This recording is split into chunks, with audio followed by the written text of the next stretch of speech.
जरा ये तस्वीर देखिएगा, ये भी और लगे हाथ ये भी देख लें। शुरू करते हैं एंडी स्टैनली से। एंडी स्टैनली एक पास्टर हैं, आप कह लें कि मौलवी हैं, और इनकी जो नेटवर्थ है वो तकरीबन कोई 45 मिलियन डॉलर के लगभग है, यानी कि इतने असासे इनके हैं।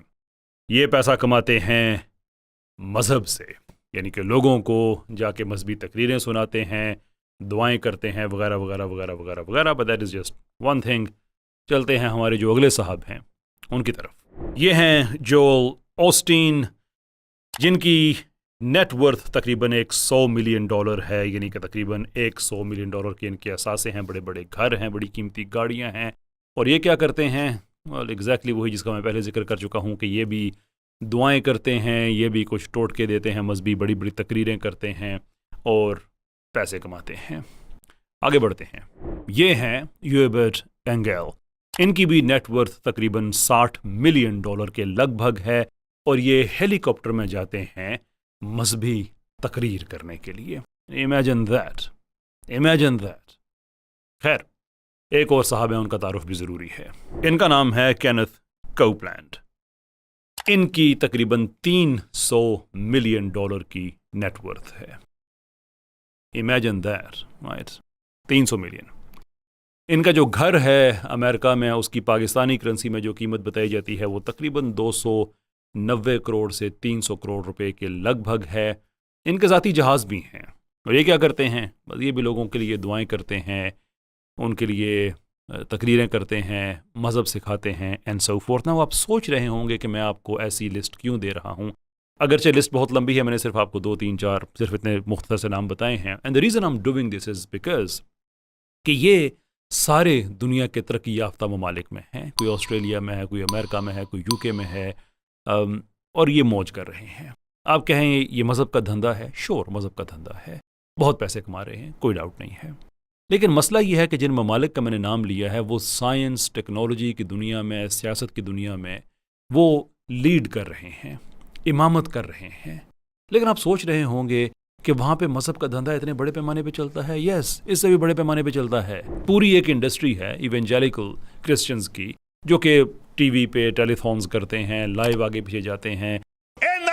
Jesus, you get back up there where you belong. बड़े इनको इनके टैक्स में भी बेनिफिट्स मिलते हैं वगैरह वगैरह वगैरह, वो एक और कहानी है। But the point I am trying to make, जो चीज़ मैं आपके सामने रखना चाह रहा हूँ, कि हमारे यहाँ को जो सेकुलर तबका है वो आपको बताता है कि देखो भाई, पाकिस्तान में मज़हब ज़्यादा है, मज़हब का धंधा ज़्यादा है, लोग तावीज़ देते हैं, टूने टोट के ये करते हैं, तो भाई इस मुल्क में साइंस कैसे आएगी? लेकिन मैं जो एविडेंस आपके सामने प्रेजेंट कर रहा हूँ कि डिस्पाइट द फैक्ट कि मेरा भी इस चीज़ से डिसएग्रीमेंट हो सकता है कि ये तावीज़ ऐसे दिए जा रहे हैं जिनका इस्लाम से कोई ताल्लुक़ नहीं है। मैं जाहिर सी बात है रूहानियत के मैदान को मैं डिनाई नहीं करता, लेकिन इस्लाम ने जिन चीज़ों को हलाल करार दिया है मैं सिर्फ उसी के अंदर रहता हूँ। ये जो हो रहा है कि महबूब कदमों में आ रहा है और दिस तरह दी अदर, इस तरह की लग़वियात पे पूरी एक इंडस्ट्री खड़ी हुई है, ये गलत है, नो डाउट। लेकिन अगर अमेरिका में भी ऐसी इंडस्ट्री हो, ऑस्ट्रेलिया में भी हो, यूके में भी हो, और इसके बावजूद वो दुनिया के बहुत तरक्की याफ्ता ममालिक में गर्दाने जाते हों, तो इसका मतलब ये है कि वहाँ पे मज़हब किसी को नहीं रोक रहा है, बल्कि वो लोग इसलिए दुनिया में आगे बढ़ गए कि उन्होंने साइंस में इन्वेस्ट किया, टेक्नोलॉजी में इन्वेस्ट किया, ह्यूमन कैपिटल डेवलपमेंट पे उन्होंने इन्वेस्ट किया। दे सो दैट कि दिस इज़ द सोल्यूशन, हमें इस तरफ जाना चाहिए। उन्होंने किसी को रोका नहीं, किसी को ब्लेम नहीं किया। इंस्टीट्यूशनली जो उन्होंने कंस्ट्रक्टिवली रुकावटें क्रिएट की वो भी अपनी जगह पे एक और बात है, वो मेरा मौजू नहीं है, इसलिए मैं उस पर बात नहीं कर रहा। लेकिन बाय एंड लार्ज उन्होंने कभी भी ये नहीं कहा कि हमारे यहाँ चूँकि इतने मजहबी लोग हैं इसलिए हम तरक्की नहीं करेंगे। बिकॉज साइंसदान ने अपना काम किया, मौलवी ने अपना काम किया, जो वहाँ के मौलवी मैं उनकी बात कर रहा हूँ, वहाँ के सियासतदान ने अपना काम किया, स्टूडेंट ने अपना काम किया, लेबॉर्ट्री ने अपना किया, यूनिवर्सिटी ने अपना किया। लेकिन हमारे यहाँ ये सब मिलजुल कर एक ही काम कर रहे हैं। मौलवी बहुत बुरा है, ये सब मिलजुल कर यही पैगाम दे रहे हैं। फवाद चौधरी साहब साइंस और टेक्नोलॉजी के मिनिस्टर रहे, उनकी तनकीद मौलवी पे है। साइंस और टेक्नोलॉजी के वो मिनिस्टर रहे, आप मुझे बताएं साइंस और टेक्नोलॉजी का दिमाग ख़राब है कि वो तरक्की करे पाकिस्तान में, जबकि ऊपर वो साहब बैठे हुए हैं जो ये समझते हैं कि सुपार्को ने हबल को स्पेस में लॉन्च किया था। दूरबीन हबल है जो दुनिया की सबसे बड़ी दूरबीन है, जो कि स्पार्को ने भेजी हुई है, जो सैटेलाइट में वहां पे लगी हुई है।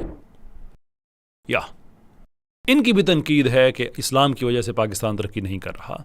पाकिस्तान के टॉप के साइंटिस्ट जो हैं उनको आप ले लीजिए, परवेज़ हुद बोई साहब, अगर दुनिया में कहीं भी आपको प्रेजेंट करना हो कि आप पाकिस्तान के किसी बेहतरीन साइंसदान का नाम लें, तो बग़ैर किसी रुकावट के जो 2-3 नाम लिए जाएंगे उसमें हर आदमी परवेज़ हुद भोई साहब का नाम भी ज़रूर लेगा।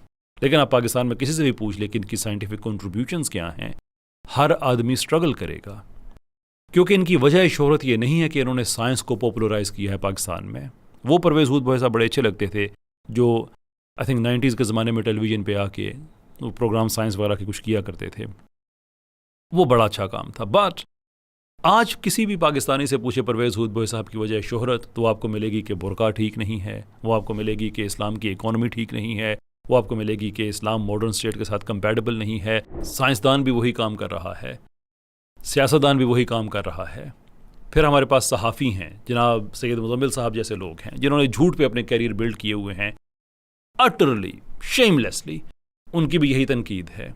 किसी और सेकुलर की आप बात करें, वो क्या नाम है हमारे लम्स वाले जो है प्रोफेसर साहब तैमूर रहमान साहब, उनकी बात करें, कोई किसी भी सेकुलर तबके की बात करें, इवन इंजीनियर साहब की बात करें, वो भी इन्हीं के फ्रंट मैन हैं, वो भी आपको बताएगा मौलवी मौलवी मौलवी मौलवी मौलवी। सवाल बड़ा सिंपल है। क्रिटिकल थिंकिंग को पाकिस्तान में मैं आम करना चाहता हूँ। I like you to think critically कि जिन मुल्कों में मज़हब की इंडस्ट्री इतनी बड़ी है कि वहाँ पे लोगों ने ज़ाती जहाज़ रखे हुए हैं, कई कई 100 करोड़ रुपए के उनके घर हैं, घड़ियाँ उनकी देखे जो उन्होंने पहनी होती हैं कई लाख डॉलर की होती हैं, लेकिन इसके बावजूद उन्होंने तरक्की की इसलिए कि उन्होंने कभी इस चीज़ को एक्सक्यूज़ नहीं बनाया। उन्होंने साइंस पढ़ाई, उन्होंने टेक्नोलॉजी बताया दुनिया को कैसे बनाई जाती है, अपने लोगों को बताया, अपने लोगों में इन्वेस्ट किया, स्पेस इकोनॉमी उसमें अपना हिस्सा डाला, इन्वेस्ट किया। That is where the real solution is. Pakistan में आप 25-26 मिलियन डॉलर दे दे स्पार्को को, ना होने के जो टीचर्स हैं उनकी कोई तनख्वाहें नहीं है बेचारों की, लेबॉर्ट्रीज खाली पड़ी हुई होती हैं। अयाशी देख लें, जिस आदमी की 10-12 लाख रुपए तनख्वाह है उसको, यानी कि जो सरकारी ऑफिसर है उसको साथ बिजली मुफ्त में दे रहे हैं, उसको फ्यूल जो है मुफ्त में दे रहे हैं, उसको सिक्योरिटी दे रहे हैं। इतना पैसा होने के बावजूद उसको ये सारी चीज़ें मुफ्त में मिलती हैं। इतने 100 यूनिट आपके फ्री हैं, ये आपकी फ्री है, ये आपकी फ्री है। ये पैसा साइंस में इन्वेस्ट किया जा सकता है, ये टेक्नोलॉजी में किया जा सकता है, ये नई मार्केट्स को एक्सप्लोर करना कि वेस्ट के अंदर बहुत बड़े बड़े प्रॉब्लम हैं जो पाकिस्तान में हम बड़े सस्ते तरीके से डिजिटल सॉल्यूशंस, सॉफ्टवेयर डेवलपमेंट यहाँ पे हम कर सकते हैं। एआई का काम बड़े सस्ते में कर सकते हैं, इसलिए कि हमने डॉलर में इन्वेस्ट नहीं करना, रुपए में करना है। ये जो डिस्पैरिटी है करेंसी के अंदर मौजूद, ये हमारे लिए बेनिफिट कर सकती है। हम रुपए में बना के डॉलर में बेच सकते हैं। All those things are possible. लेकिन न कोई ध्यान नहीं, कोई कुछ, किसी से भी पूछो में ओ यार असल में मौलवी है नहीं यहाँ पे। मौलवी का मतलब इस्लाम सीधा सीधा और कोई कि चूँकि आप लोगों का रुझान मजहबी है इसलिए। तो नेक्स्ट टाइम कोई भी आदमी आपके सामने इस तरह की बकवास लेके आए कि चूंकि यहाँ पे लोग ज़्यादा इस्लाम पसंद हैं इसलिए वो तरक्की नहीं कर सकते, उनसे पूछिएगा उनसे कि ये केनेथ मौलवी होने के बावजूद जिस मुल्क में है, उस मुल्क ने दुनिया में तकरीबन सारी टेक्नोलॉजी दी है, उसने इतने पैसे कमा लिए, कोई मसला नहीं है। बाय द वे ये बात ज़हन में रखिएगा कि मैं ग्लोरीफाई नहीं कर रहा, मैं मज़हब को इंडस्ट्री के तौर पे मैं कभी भी नहीं समझता कि इसको होना चाहिए। इस्लाम फरोशी जुर्म है, इसमें कोई शक नहीं है। वो बजाते खुद एक मजमून है, उस पर भी हमें बात करनी चाहिए, एंड आई विल सर्टनली, कि वो बजाते खुद एक गलत बात है। लेकिन जो आप तासुर दे रहे हैं कि चूंकि यहाँ पे मज़हब का धंधा चल रहा है, तो मैं आपको ये बताना चाहता हूँ कि ये धंधा गलत है जनाब। मैं आपसे एग्री कर रहा हूँ, लेकिन इसने आपकी तरक्की को नहीं रोका हुआ है, क्योंकि इससे 100 गुना बड़ा धंधा ये ऑस्ट्रेलिया में चल रहा है, यूके में चल रहा है, अमेरिका में चल रहा है। But they are intelligent enough to understand कि हमने इन्वेस्टमेंट कहाँ पर करनी है। पाकिस्तान में वो इन्वेस्टमेंट नहीं है। परवेज़ हुद भोई साहब का भी वही मसला जो फवाद चौधरी साहब का है, जो सैयद मुज़म्मिल का है, जो किसी और सेकुलर का है। मिलजुल के आखिरकार आ जाता है कि नहीं यार, साइंटिफिक टेम्परामेंट नहीं आएगा अगर आप रिलीजियस लोग हैं।